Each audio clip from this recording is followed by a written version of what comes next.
শিক্ষিত হয়েছে, আমি আজও বুঝতে পারলু না যে সুশিক্ষাটা কোনটা। এই ছড়া বুধারও দেখা নাই। হ্যাঁ বুধারে কুলাজি কানটার দিকে আছি।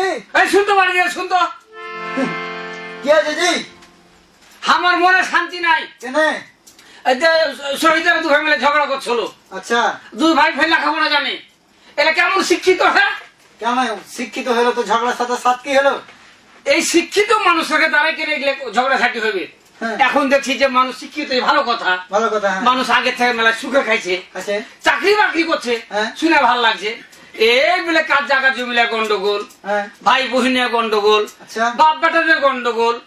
এই শিক্ষা দ্বারা কোন শিক্ষা আমরা অর্জন করছি গো? হাত শোনো না, সব শিক্ষা খালি বই থেকে আসে না। কি থেকে আসে? পরিবার থেকে আসে, পারিপার্শ্বিক দিক থেকে আসে। তুমি একটা কেন বেহুদা কোন ঠেকা? তাইলে যদি বাড়ি থেকে শিক্ষা অর্জন করতে পারতো তাহলে আর স্কুল থাকতো না, কলেজ হতো না, মাস্টার থাকতো না, টিচার থাকতো না। শোনো, মাস্টারও আছে, টিচারও আছে, স্কুলও আছে, কলেজও আছে। সবাইকে একই রকম শিক্ষা দেয়, কিন্তু শিক্ষা নিয়ে কতটুকু সেই শিক্ষাকে কাজে লাগাবে সেটা তোমার ব্যাপার, সেটা মানুষের ব্যাপার। আমি কি এমনি কহেনু যে সব শিক্ষা বই থেকে আসে না? তাই নাকি? তাহলে বুঝিয়ে কোহা। ওকে তাহলে আমি গানে গানে করছি শিখালো। হ্যাঁ কোহা তাহলে। না না, লেখাপড়া শিক্ষা কি শিক্ষিত হওয়া যায়, পারিবারিক শিক্ষা সেটাও কিন্তু পাওয়া যায়। এই নানা পরিবারে সবকে লিয়া করো কোসর বিনিময়। শোনো না, পারিবারিক শিক্ষা ফের কেমন? পারিবারিক মানে হচ্ছে যেমন পরিবার। হ্যাঁ, তোমার পরিবারেও কিন্তু একটা শিক্ষা আছে। থাম থাম থাম, তোর কথা শুনে আমার একটা গল্প মনে পড়ে গেল। বললো?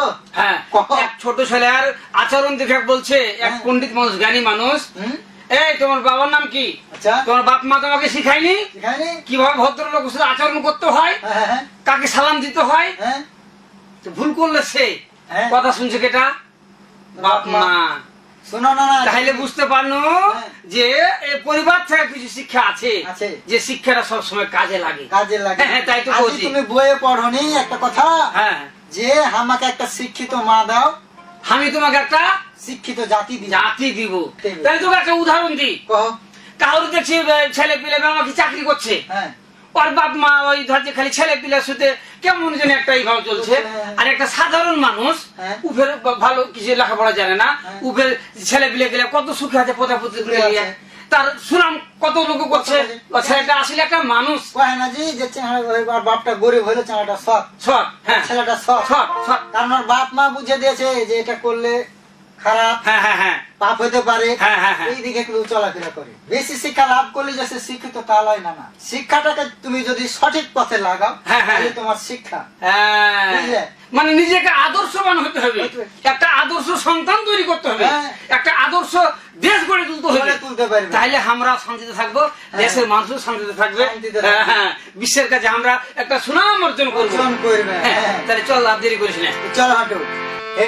ন্যায় নীতির কথা বলে ছেলে মেয়েদের বোঝায়, লেখাপড়া শিক্ষা কি শিক্ষিত হওয়া যায়, পারিবারিক শিক্ষা